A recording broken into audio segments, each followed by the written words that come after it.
Hi guys.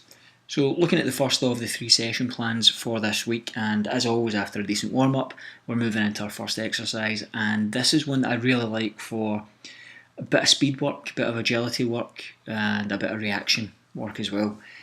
Players are just 1 to 2 yards away, and normally I put the cones on either side 10 yards back from the players, so we're looking at about 22 yards, 22 yards for the total distance. Now, in the first one that you can see there on the left hand side of the screen, players are playing the ball backwards and forwards, and I'm looking for just a quick turn from the player in red to move away from the player in blue, quick burst of pace and a dribble to the line. At the same time, as soon as the player turns, the blue player is then sprinting towards that end line. For the second one, and this is where it gets a little bit more challenging, the red player actually has to take a touch round the blue player, take that touch to the side and try and get past them. The blue player has to about face and sprint to the line 10 yards behind them. Now, one of the things that I found that you'll need to continually remind players of is they're not trying to tackle for the ball.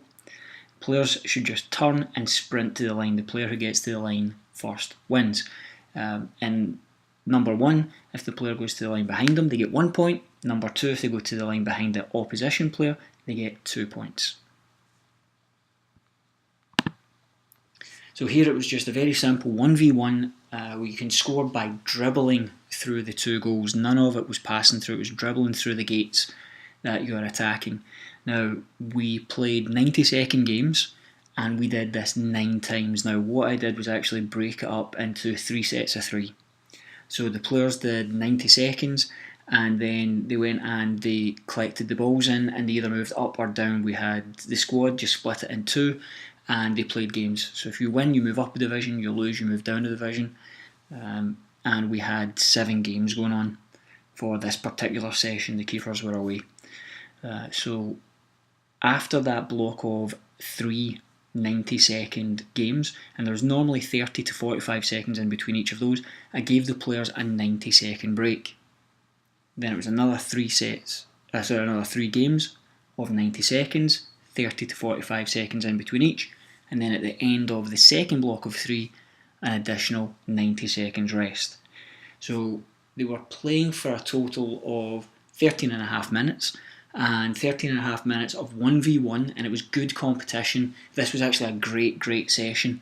Very high intensity, loads of touches on the ball, loads of movement to try and get away from defenders, especially in this 1v1 setup where you've got 2 scoring options. It was just brilliant work from the guys and a lot of hard work. Now, I would love to get your feedback on this one. I set up the game a little bit differently than I've done before, and teams just played. As you can see, it's a 4-goal game, attacking 2 and defending 2 goals. At the end of their time playing, we played for 3 minutes, the losing team had to pick one of the substitutes to come in. They also had to choose one of the players who was the weakest. They voted on this, and it was really interesting to see, one, if players said, guys, you know what, don't even take a vote, I'll go, I know I was the weakest. Or 2, if the guys were voting for a player and they didn't like the decision, how they reacted. So it was really good to see the dynamic of the squad, see who was kind of taking this decision on the chin, or who would come back after being substituted out with a little bit more aggression, in the right way, good positive aggression, to show that they weren't the weakest link. The winning team from that game then decided if they wanted to change. So if you were a substitute, you might actually have to sit out 2 games if the winning team didn't pick you and the losing team didn't pick you. Again, that was interesting to see which of those players came back into the fold and gave everything. So this again looked at the work rate, the intensity of the whole session was brilliant. This is actually one of the highest rated, and I had to score players on a 1 to 5 scale. This was probably one of the highest sessions that I've done all season with the guys.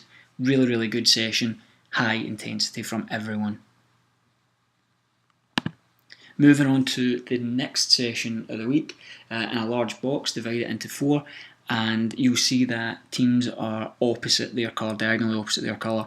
So I wanted to see how long we could keep the ball in possession until we became uncomfortable. So every time that there was a third pass play, so as soon as the ball went in, one defender came in, but every third pass another defender came in. So these two teams would defend against each other, and these two teams would defend against each other in the first progression. When the teams were keeping possession and it became uncomfortable, they had to look for that out ball. They had to look for that teammate who was in space. As soon as the ball went across, one of the defenders from this box here would then come in, and it repeated every third pass, a new defender would come in. If the defenders win the ball, they could pass to their team there, or they could pass to their team there. Now the progression to it was slightly different, where a defender from either box, so if this was the box where possession was being played, a defender from here or here could go in, and they would just keep adding a defender every third pass. I also gave the team opposite the opportunity to send in another player. So if it did become 4v4, this player here could step in, make it a 5v4, and then see if they could keep possession. If it became uncomfortable, still trying to do the right thing, can we get it to someone in space, and then we transition into the next box. An attacking overload against a defensive underload, 10 footballs, 5 minutes. I found that the team were snatching at chances. They were getting half a chance, and it was a very low percentage chance, and they were snatching at it. They were rushing chances, and I thought, okay, I want to show them how much time they really have.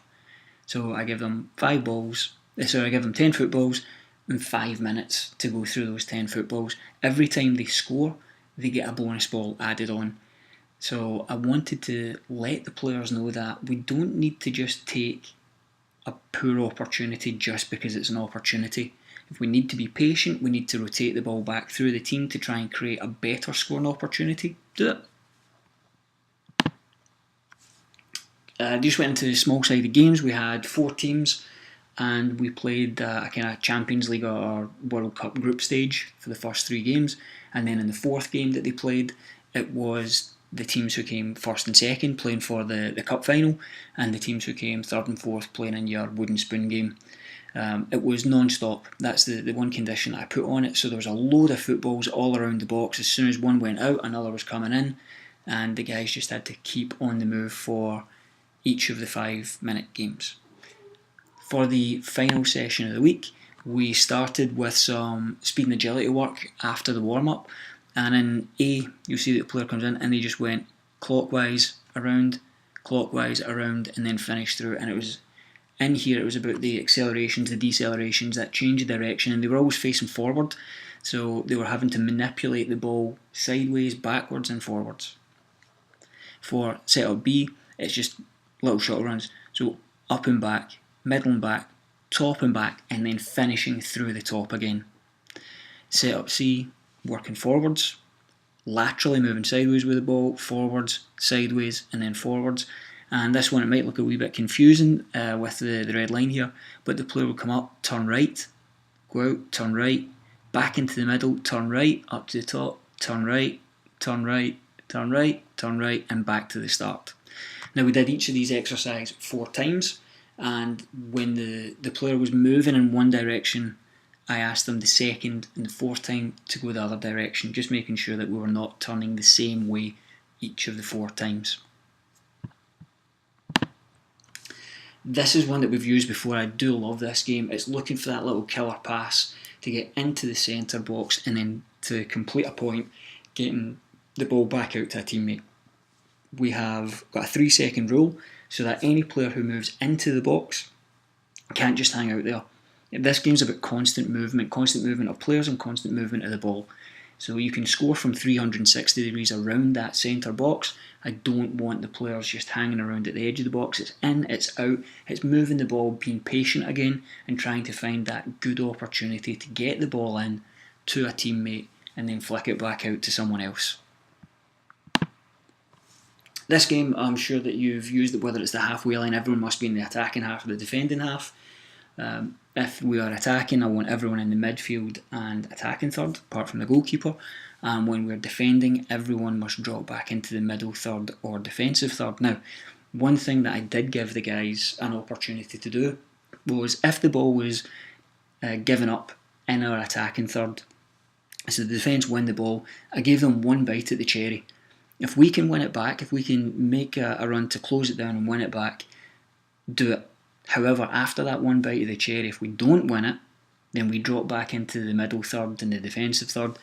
And I wanted to use that, one, to help us with our transition from attack to defence, and also discipline. Now, I don't mean discipline in terms of yellow and red cards, I just mean disciplined shape. Can we move as a unit? Can we work together? Was there good communication and organisation from the whole team, defence through to attackers, and everyone up, everyone back, and saying, are we smart enough? Are we disciplined enough to have that one bite at the cherry? We didn't get it. Okay, we'll be smart and we'll drop back in. So that's the 3 sessions for the week, guys. Hopefully you can take something from it and use it for your teams. Cheers.